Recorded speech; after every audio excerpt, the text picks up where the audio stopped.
Two guys made themselves a lot of money tonight. I'll tell you who those guys were today on Locked On Blue Jackets. You're Locked On Blue Jackets, your daily podcast on the Columbus Blue Jackets. Part of the Locked On Podcast Network. Your team every day.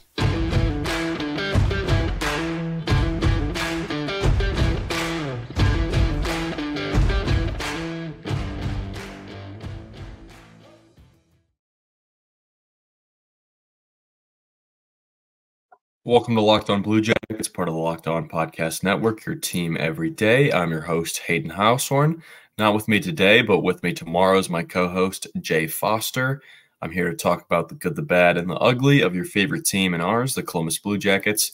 Before I get going, I want to thank you for making this your first listen every day. Locked On Blue Jackets is free and available on all podcast platforms. We're free on YouTube, and we're free on the SiriusXM app.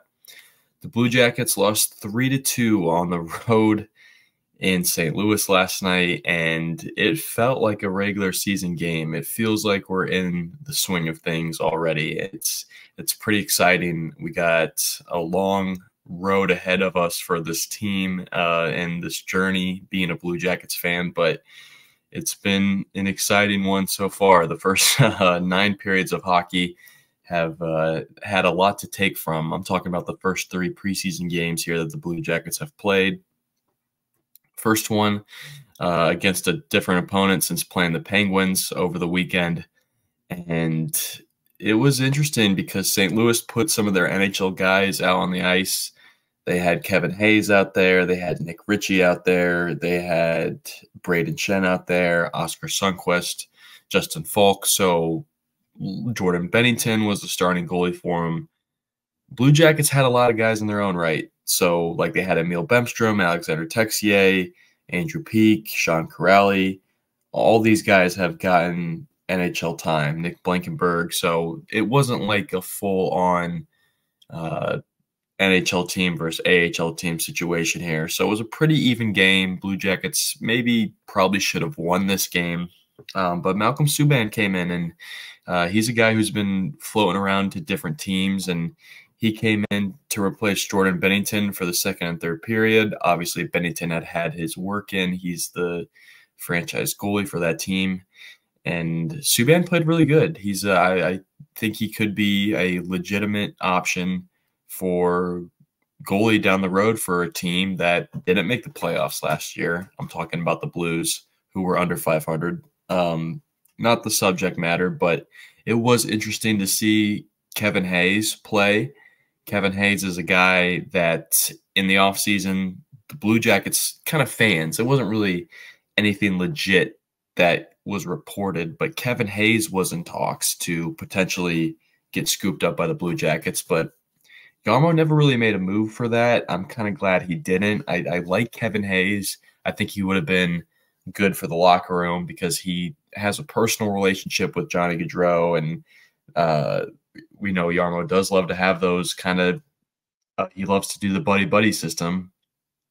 But I don't know if he would have been a fit necessarily because Kevin Hayes kind of plays a slower version of hockey, a version where he's in control of the game, but it's just moving at a different pace. I think the Blue Jackets are going to benefit from a lot of quick moving plays, a lot of cycling of the puck quickly, being able to shoot it from different parts of the zone, off wing, maybe even by the blue line. I think if you were paying attention to the blue line tonight, you really liked what you saw out of Denton Mateychuk. It's a huge tease because the Blue Jackets aren't going to be able to have him until next season. He is 19 years old and needs to go back to the WHL for one more year before he can even play in Cleveland. So that's unfortunate, but he looks like he could be ready to play in the NHL right now. And that's a crazy take. I know that's getting way ahead of ourselves with this guy, but for those paying attention to Denton Mateychuk, I mean, it's like everything that we saw in David Jiricek when he was first coming through the ranks. And now here, David Jiricek is about to make his real pro debut. He wasn't a member of tonight's game, but the Blue Jackets' defensive pipeline is just so good because Nick Blankenberg was out there, and Nick Blankenberg may have been the best defenseman on the ice tonight in terms of how much ice he was able to cover, how much defense he played, what he was able to disrupt. He might not make the Blue Jackets opening night roster. He might not be good enough for that. And he's a dude who has so many fans, has this kind of cult following because people just love the idea that he came along with Ken Johnson as kind of the scraps and ended up being possibly the better player. But things are kind of evening out now as we are removed from that. But still, Nick Blankenberg is very good. It's I don't know. Nick Blankenberg just has this different motor that is fueled by his competitiveness. You could see when the Blue Jackets gave up a goal tonight that he wanted to like break his stick on the ice. He caught himself from doing it, and I was like, that would have been crazy if he would have done that in a preseason game. But I respect the competitive drive that Nick Blankenberg has, and I feel like it's going to be hard to leave that out. When you look at what the Blue Jackets have and what Pascal Vincent was maybe hoping to find out tonight is who is going to be playing left wing in his bottom six. And I think that position is up in the air for guys like Emil Bemstrom, guys like Eric Robinson. And I think if you're between the two, you're going to go with Emil Bemstrom here because I think he scored the only two goals tonight. He's looking really good. He played really good defensively as well. I don't even want to just highlight the goals, which we know Emil loves to score in the preseason. I think his welcome to Columbus moment was against the Sabres a couple years back. He had a nice Ovi, like classic, like, you know, those goals that Ovi scores where he's right in his office at the top of the circle. It was one of those, again, off of Denton Mateychuk, who I just talked about, who that power play looked amazing tonight. By the way, when they went on the 5-on-3, Mateychuk, Texier, Trafix Wolanski was a part of it earlier. It all flowed. It all looked really good. The Blue Jackets weren't able to cash in a ton in those opportunities, but they did on the one. Emil Bemstrom with 2 goals tonight. Pascal Vincent said a lot of things about Emil in the post-game interview. So he moved high up on the head coach's radar. And then, like, that's the thing with Pascal. Like, he's had the post-game interview before. I was just thinking as I was listening to it on the radio, I was like, this isn't the first time that I've heard him do one of these. But now he is the guy. He is the one that's seen the things and making the choices for the team. And I think he picked a lot from what Emil Bemstrom was doing tonight and is gonna probably make it. It's gonna be hard to leave Emil Bemstrom out of the lineup. All right, there's more I want to talk about with this game, and I promise I'm gonna do that for you guys in just a second. First, I got to tell you guys, just the other day, I was going to get a bowl of cereal, and I opened my pantry, and I grabbed my cereal, went to the fridge, opened the fridge, and no milk. So, of course, had to get in the car, run to my grocery store, and get some milk. And I was like, why did I do this for a bowl of cereal? It was delicious anyway. Of course, I love cereal, but point is, I could have saved that time from going to the grocery store, or just saved the gas and the energy by just using DoorDash. DoorDash, that same app that you've trusted to deliver your restaurant favorites. I know I've ordered my fair share of restaurant favorites. They deliver groceries now. And yes, groceries, they drop them off right at your doorstep. They deliver from thousands of grocery stores that you get to choose from. You'll find the best ones in your neighborhood. And hey, when you get something from the grocery store in your neighborhood, you boost your local economy with each and every order. Get 50% off your first order with DoorDash up to a $20 value when you use code LOCKEDON. At checkout, limited time offer, terms apply. That's 50% off up to $20, no minimum subtotal, and 0 delivery fees on your first order when you download DoorDash app in the App Store. Enter the code LOCKEDON. Don't forget that's locked on for 50% off your first order with DoorDash.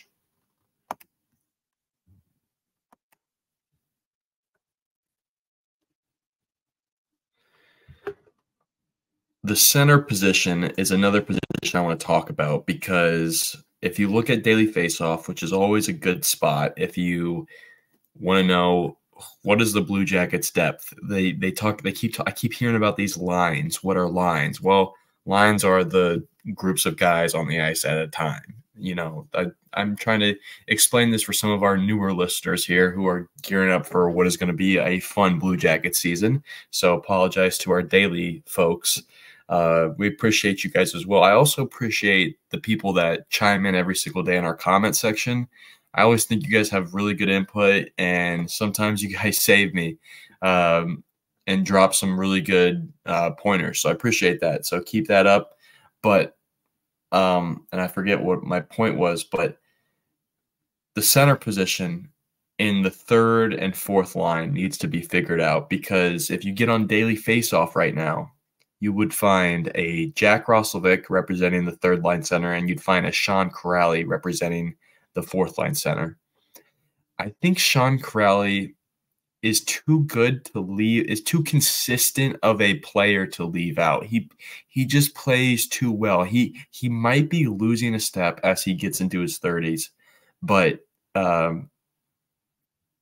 I just sometimes wish Sean Kuraly and Jack Roslovic were the same player, because I don't feel like this as much, but other people have said that Jack Roslovic might be missing kind of that edge that is needed to play the two-way center position. But Jack Roslovic has so much upside in terms of tricks that he has in his bag that I want to see him continue to play in the Blue Jackets lineup, because he can score goals.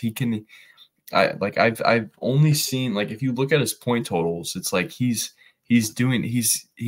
producing well for this team and has for a couple seasons now. So but that being said, do you also feel good about leaving a guy like Cole Sillinger out of the lineup? Cole Sillinger is still young. He's 20 years old. He could play another season in Cleveland and it not hurt him at all. And I don't think he'd mind, because his brother Owen's going to be there. So, hey, that's going to be good for the Sillinger family to have to only go to one barn for once. I wonder when was the last time they were able to say that they can do that. But, yeah, Cole Sillinger, by the way, had a really good game tonight. I was really, really pleased with what I saw. I thought he was moving really extremely well. He got away with a penalty, I felt like, in the third period. But, again, that's just one thing that I saw out of him. And there were some other good center performances as well. Hunter McCown, I think he continues to show what he can do, not only moving the puck around the outside of the offensive zone, but also driving the puck into the offensive zone. He has shown that he can stick handle in between defensemen, or at least he's willing to try. He ended up taking a pretty high shot in the chin. I thought it was a shot that maybe could have been a penalty, but I guess even Steven, because Cole Sillinger, I just said, should have had a penalty. Some other winger performances that I really, really liked watching tonight, and I wonder if maybe a guy like Trey Fix-Wolansky could move out of his comfort zone from that right wing side and play a little left wing maybe down the road, because he's a little ball of energy out there that just caused so much pressure and stress on opposing defenses that I think if you put that in the NHL, like it's like a good fourth line Johnny Gaudreau. Like if like, I can't explain the value that I see in Trey Fix-Wolansky that maybe is hard to for people to wrap their head around, but I just see a very similar player when I watch Johnny Gaudreau play hockey and when I watch Trey Fix-Wolansky, and I just feel like there's something there that needs to be explored. Talking about some other center positions, as I keep bouncing around, I keep saying defensemen, goalies, centers, but Josh Dunn, he dropped the gloves with Nick Ritchie tonight. That was awesome. Josh Dunn, a guy who's only had 4 professional fights going into tonight's game. Nick Ritchie, who's had 18 career professional fights. So Josh Dunn just reaching for a guy that's just maybe out of his weight class, but still going after him. I appreciate it. He landed a couple rights, took off Nick Ritchie's helmet. Nick Ritchie was able then to deliver some rights of his own, so Josh Dunn had to take some shots on behalf of the team. Both guys got penalties. Nick Ritchie got an extra penalty, a game misconduct, because Josh Dunn, to cap off the fight, which I think the W has to go to Josh Dunn on this. Josh Dunn grabbed the jersey of Nick Ritchie and pulled it over his head, Mighty Ducks D2 style, and Nick Ritchie got booted because he didn't have his jersey tied off to his pants. So apparently that's a violation. So there, everybody, all you young hockey players out there, tie your jerseys down, I guess, because if somebody hits you with the Mighty Ducks D2, you're going to get booted. So that's good to know. But, yeah, man, I mean, the Blue Jackets now 1-1-1 in their preseason. Their next game is Saturday at 3 o'clock. Again, still need to nail down who that third and fourth line centers or third and fourth line centers and left wingers are going to be, because the right wing is solid. The first line right wing, Ken Johnson. Second line right wing, Patrick Laine. Third line right wing, Kirill Marchenko. Fourth line right wing, Justin Danforth. I feel like Justin Danforth could be a guy that that ends up falling off and maybe gets moved down to Cleveland, but that's neither here nor there. The Blue Jackets need to figure out who their third and fourth line centers are going to be. Saturday's game at 3 o'clock, we'll know a lot more, and we'll know a lot more as we move throughout training camp. So we'll have more on that. Next, what we're going to do is we are going to bring our friends in from Locked On Penguins.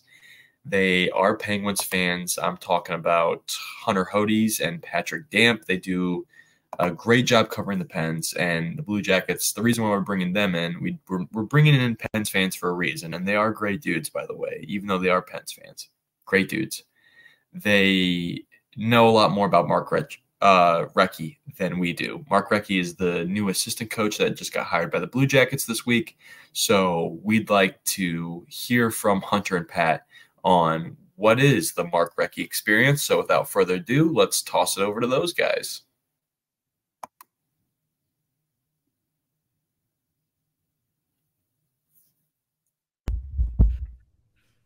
The Blue Jackets hired Mark Recchi literally 2 days ago. We don't know a ton about him, so I thought, hey, let's go to some guys that probably have a way better idea than I do. So we got Pat Damp and Hunter Hodes of Locked On Penguins here, and hopefully they're going to give us a little bit of an inside scoop on Recchi, some excitement maybe. So I guess let's start off with what we were just kind of talking about off mic. What should Blue Jackets fans be the most excited about with Recchi, Pat? Well, like I was saying to you before we hit record, first and foremost, I got to say this just for the integrity portion of it. Little biased here. He is one of my all-time favorite players, like not just because he was a Penguin for so long, but as a fellow short king, he did all that as an NHL player and be still my heart.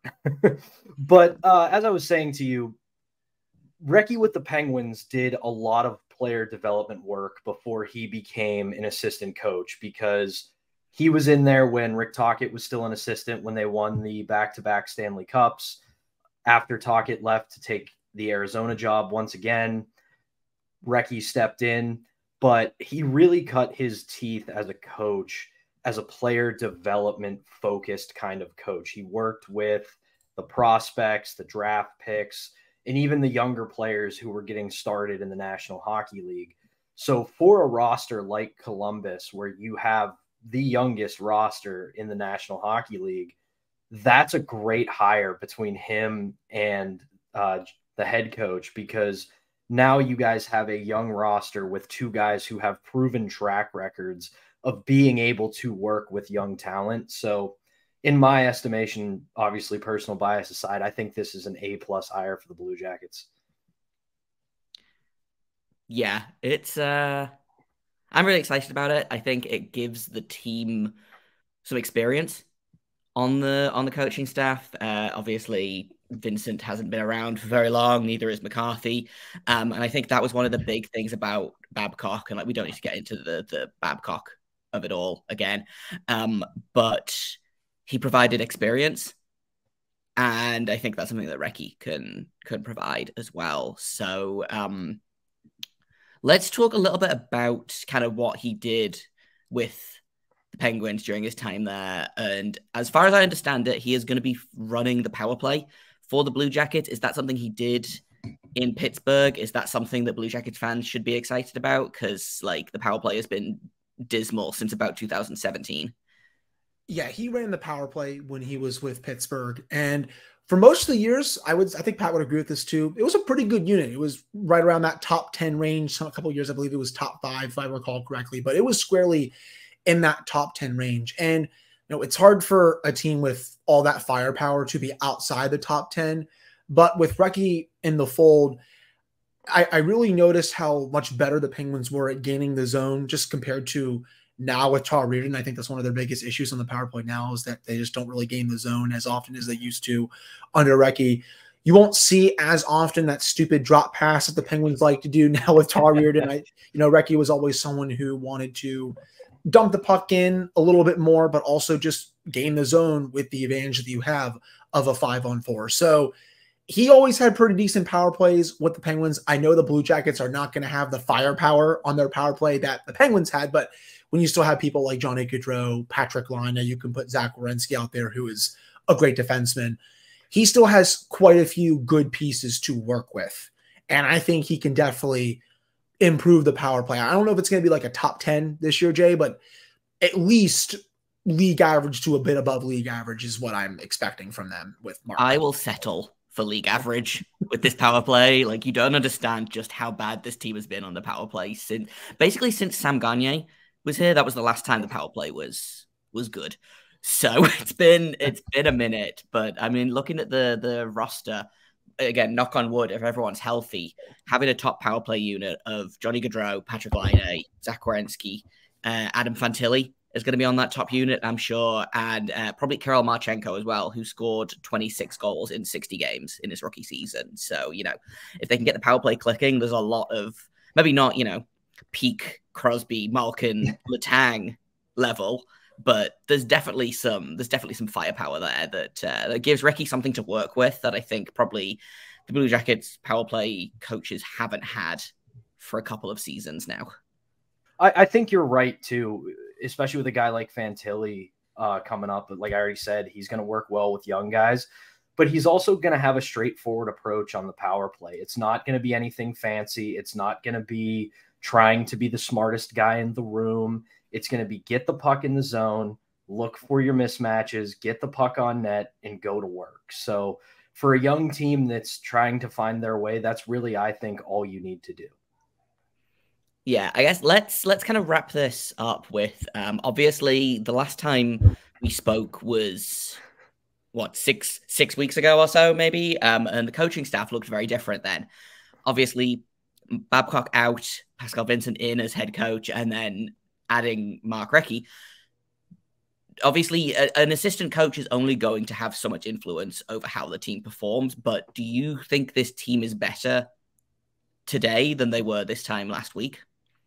Yeah, I do. I think just with how the younger players seem to perceive Babcock after just all that reporting, not having to deal with that and having to deal with just someone else on the staff who can connect better to the younger players, I think is going to pay huge dividends for the Blue Jackets.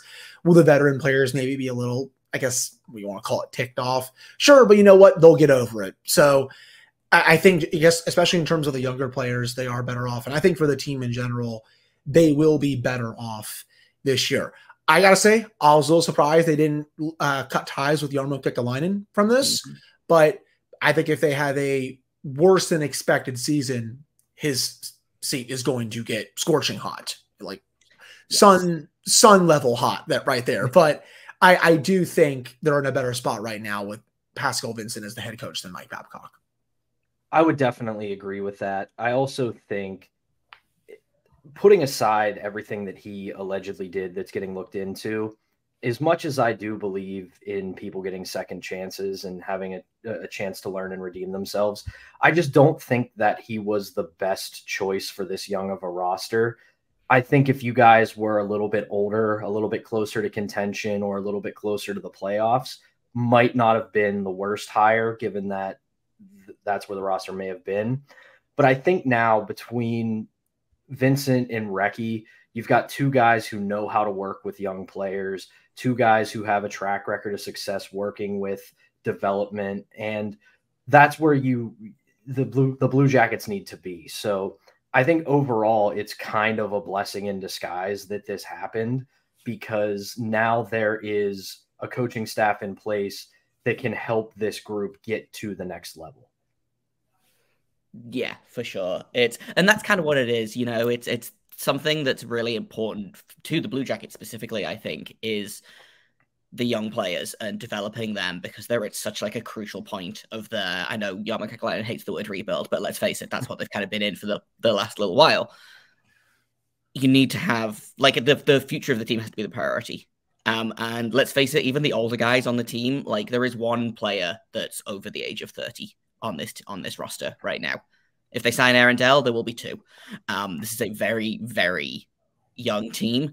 But I'm excited about this hire. I'm excited about the season. We're going to finish up. I know I said that was the last question, but I don't know how much of the preseason split squad games either of you watched, but how do you think those games went? Was there anyone on Columbus that impressed you guys in either of these games? Just like the teams did, Hunter and I split duties. I watched the first game, he watched the second. I think in the first game, you just said his name, Aaron Dell. I thought for being a goalie on a PTO, you know, we joked about it on our show that the first game, both teams decided to play next to nobody.